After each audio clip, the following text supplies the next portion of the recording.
Hey, good evening. My name is Colonel Rob Howe. I'm the commander of the 47th CASH, America's CASH.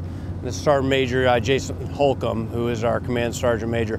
We're going to give you a quick tour of where we are at really our setup day 2, and just kind of give you an overview of where we are in support of the CSTX Global Medic 17 operation. So if you want to come on in, we'll come into our emergency room.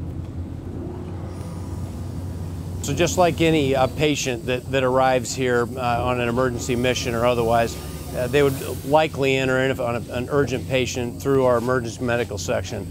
This team will have up to 6 beds once we're fully established, and they're really the reception committee for any of the patients that we may have. Our hospital's set up with a 32-bed design for this exercise, and a hospital that was provided to us in part from our organic T&E equipment, as well as equipment provided by the RTS Med, a regional training site Med, here at Camp Parks. So welcome to TAA Bob. This is America's CASH, and this is what we're doing right now.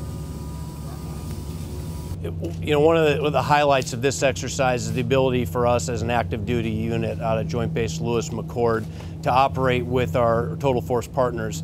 331st Minimal Care Detachment out of Florida has deployed 38 soldiers to us, and they've integrated with our team, and I'll tell you the level of expertise that these professionals exhibit day in and day out is very impressive.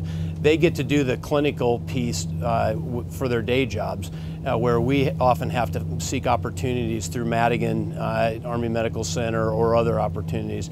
So it's great to have a team like this attached to us for this exercise. We wouldn't have that opportunity in other locations. So part of why we appreciate this exercise is to be able to learn from them and maybe teach them some of the field craft that we pick up along the way as a tactical deployable hospital. All right, we'll keep moving. Thank you, ladies. Okay, as you follow us through, as we come through our main corridor, we can branch off into some of our ancillary care sections. We'll go ahead and show you X-ray, which is currently setting up. As soon as we get our X-ray capability up for our mission, then we'll be considered Role 2, fully ready to receive our first patients. We're currently standing in our X-ray ISO shelter. We brought this piece of equipment from home station. It's a work in progress, and we're building it now as we speak. But it gives us full X-ray capability here, just like you would in any of our major hospitals. All right, let's head on over and check out some of our other areas. This is the interchange for the hospital, which serves as a centralized hub.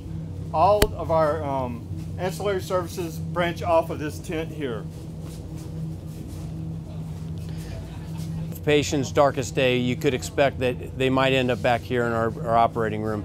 You'll have 2 tables established that are already set up now, but as they come through the corridor and work through EMT, this is ultimately where they may end up on one of our operating room tables.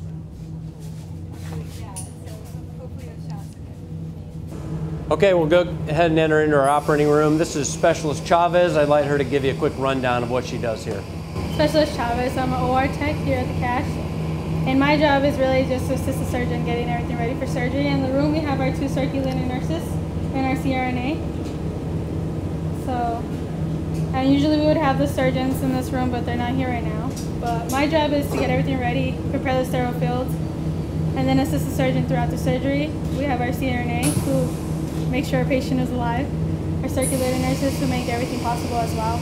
They go and get everything that we need as well, make sure everything's ready for surgery. So yeah, we wouldn't be able to do any surgeries without all the staff in this room right now.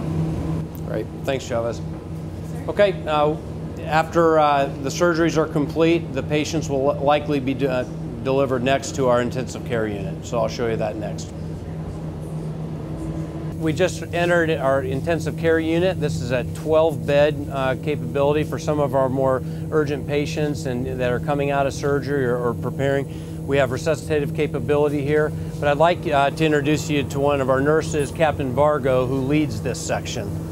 Captain Vargo, is there anything you want to talk about for the ICU section? Currently, right now, we have 12 beds. That is our capability. We're able to take care of a slew of different types of patients, sir.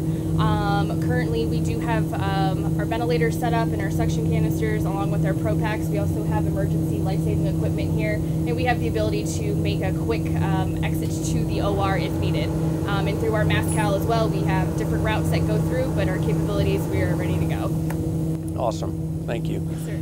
You know, one of the benefits of this exercise that we experienced last year was our ability to work with our coalition partners, and so this is a tremendous opportunity for us to prepare for future operations in support of CENTCOM. One of our partners that we've recently acquired from the Canadian Army is Captain Mainville, and we have 4 Canadians working with us on this mission, directly integrated into the hospital. We also have 10 clinical providers from the Kingdom of Saudi Arabia that have joined this mission. So what an opportunity to see how they do business. We can share our ideas with them, and they obviously contribute. So Captain Mainville was out here putting up tents with all the rest of our soldiers last night, and you know, enjoying the heat as he came down to the south from Canada, and we're very happy to have him be a part of our team. All right. Hey, thanks for visiting 47th Combat Support Hospital out of Joint Base Lewis-McChord, Washington, and 1st Corps. We're part of the 62nd Medical Brigade, and we're referred to as America's Cash. It's just a brief trip through our 32-bed facility as we are currently in preparation for CSTX Global Medic 17, a large-scale total force integration, joint coalition, and U.S. forces coming together to build relationship and partnerships and foster some understanding with some of our fellow providers. So we appreciate you coming through for a visit.